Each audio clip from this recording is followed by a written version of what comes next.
Olá, gente, tudo bem com vocês? Hoje nós vamos começar a estudar o movimento retilíneo uniforme. Esse tipo de movimento ele está inserido dentro da cinemática, que é o que temos visto nas últimas videoaulas, né? Mas antes de entrar no movimento retilíneo uniforme, não esqueça de já deixar o seu like e compartilhar esse vídeo com seus amigos, beleza? Bom, como eu falei, nós vamos estudar o movimento retilíneo uniforme. Mas esse nome confuso, né? Vamos estudar, vamos ver o que significa cada coisa. Movimento. O que é movimento? Movimento é mudança de posição. Então, é um corpo que está mudando de posição. Beleza. Retilíneo. Retilíneo porque vai estar mudando de posição em linha reta, tá? E o uniforme? O uniforme significa que a velocidade é constante.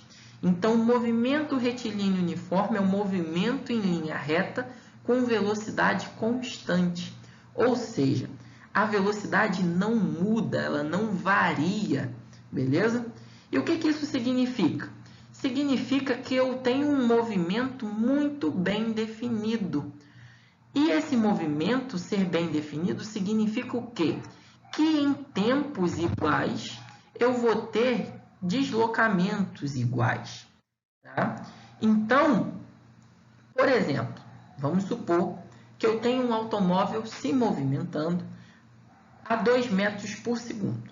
O que isso significa? Significa que a cada 1 segundo ele percorre 2 metros. Então, vamos pegar aqui um exemplo de um automóvel qualquer com essa velocidade. E eu começo a marcar o tempo dele. Marquei. Ele começou o movimento. Passou 1 segundo. Quanto ele andou? 2 metros. Agora, passou o segundo segundo. Ou seja, 2 segundos. Ele andou mais 2 metros. Ou seja, ele andou 2, depois mais 2. Ele andou no total 4 metros. No terceiro segundo, ele vai andar o quê? 2 mais 2, mais 2. Então, ele vai ter se movimentado quanto? Ter se deslocado quanto? 6 metros no total. E assim por diante. Então, é por isso que o movimento retilíneo uniforme ele é um movimento muito bem definido. Justamente pela velocidade não variar. Beleza? Agora, ele é descrito por uma função horária. O que é uma função horária? É uma função que vai depender do tempo. Ou seja, quanto mais tempo eu ficar marcando, mais ele vai se deslocar. Correto o raciocínio, né? Então, nosso primeiro caso aqui, nós vamos ver a função horária da posição. Por que função horária da posição? Porque é a posição que está dependendo do tempo. Beleza? Então, eu tenho ali uma posição final, que é representada pela letra S. Ela vai ser igual à posição inicial, que é representada pela letra S0, mais a velocidade vezes o tempo. Beleza? Então, S é igual a S0 mais VT. Né? Vocês vão ver por aí, estudando, que essa fórmula, essa função horária, ela é conhecida como sorvete, porque S0 ali é sorvete, né? Mas a gente conhece ela como função horária da posição. Bom, vamos ver como que se dá essa função horária da posição. Eu posso ter vários corpos se movimentando com várias funções horárias diferentes. Não é uma regra que todo corpo se movimente com uma mesma função horária. Não, porque vários tipos de movimento são diferentes, né? Então, para o primeiro caso aqui, vamos pegar aqui essa primeira função horária aqui, onde S é igual a 2 mais 5t. Quem esse 2 ele representa? Se eu observar, o S0 ele está sozinho aqui na nossa função. Então, esse 2 ele vai representar a posição inicial do corpo para essa função horária. E quem está acompanhado do t é a velocidade. Então, nesse caso aqui, a velocidade vale quanto? Vale 5 metros por segundo. Tá? Isso eu estou considerando no Sistema Internacional de Medidas. Agora, nesse segundo caso, eu posso observar aqui que a posição inicial do corpo é de 3 metros. Tá? Posição inicial é o S0. E a velocidade? A velocidade é de 5 metros por segundo. Beleza?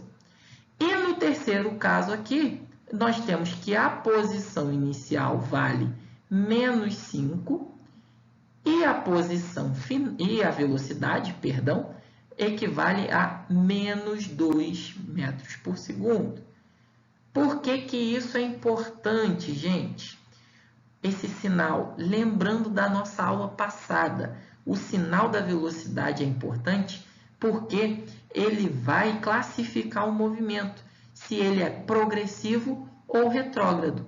Nesse caso aqui, ó, a velocidade é positiva, então ele é progressivo. Nesse segundo caso, a velocidade também é positiva, então ele também é progressivo. E no terceiro caso, a velocidade é negativa, ou seja, ele é retrógrado. Beleza? Se você tem dúvida nesses conceitos de progressivo ou retrógrado, vai lá na nossa videoaula passada, dá uma olhadinha que lá nós explicamos muito bem isso. Beleza? Então, cada corpo pode se movimentar com uma função horária diferente. Agora, ela sempre vai ter a mesma cara, S0 mais VT. Beleza? Vamos para os exemplos? Diz o seguinte, esse primeiro exemplo aqui. Um corpo executa um movimento progressivo, partindo do ponto 15 metros e com velocidade constante de 2,5 metros por segundo. A função horária que descreve esse movimento é... Então, olha só, ele já falou que o movimento é progressivo. O que que significa isso? Velocidade positiva.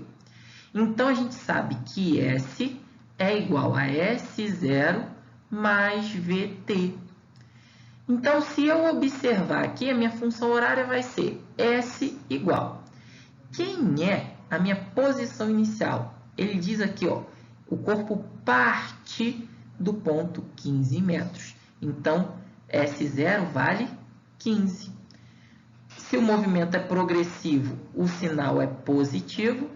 A velocidade, quanto equivale? 2,5 metros. Então, 2,5 T, tá? Então, aqui, essa é a nossa função horária da posição para esse movimento. Beleza? Então, vamos para o segundo exemplo, que diz o seguinte. Sobre dois móveis A e B, cujas funções horárias são SA igual a 15 mais 20T e SB igual a 20 menos 5T, são feitas as seguintes afirmações. Primeira afirmação. O móvel A descreve um movimento acelerado. Segunda afirmação. O móvel B descreve um movimento retrógrado. Terceira, a velocidade de A é 10 metros por segundo. E a quarta, nos instantes iniciais, A e B se aproximam a cada segundo. Aí ele fala, são verdadeiras? Bom, então vamos lá. Vamos ver quais são verdadeiras. O móvel A descreve um movimento acelerado. O que significa esse movimento acelerado? Que a velocidade varia, ou seja, vai aumentando. O que não é verdade, porque a gente viu que nesse tipo de movimento a velocidade é constante. Então, isso aqui é falso.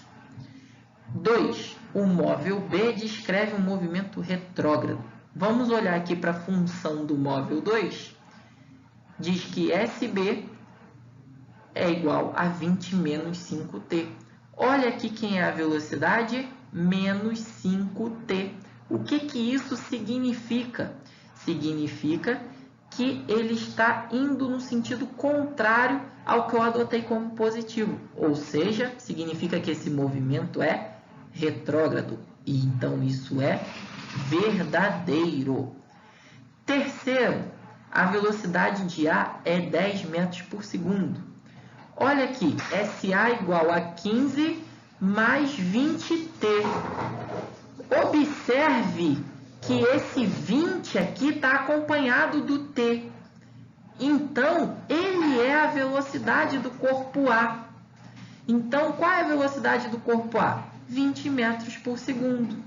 Então, aqui está a velocidade, não é 10. Então, isso aqui é falso. Agora, 4. Nos instantes iniciais A e B se aproximam a cada segundo. Se eu fizer aqui uma reta, que esse é um movimento em linha reta, o meu referencial está aqui, é o 0. A 15 metros dele, porque esse é o ponto inicial, está o móvel A. E a 20 metros do meu referencial está o móvel B. Então, se eu observar o móvel A, ele se movimenta progressivamente, com velocidade positiva. Ou seja, ele está no sentido positivo. E o móvel B se movimenta no sentido negativo. Por quê? Porque ele é um movimento retrógrado. Então, eles vão se cruzar, eles vão se aproximar a cada segundo. Então, isso é verdadeiro. Ou seja, apenas a 2 e a 4 são verdadeiras. Letra C de casa. Beleza, gente? Então, essa foi a nossa videoaula de hoje. Espero que vocês tenham gostado. Então, não esqueçam de deixar o seu joinha aí embaixo. Então, tchau, tchau e até a próxima videoaula, gente.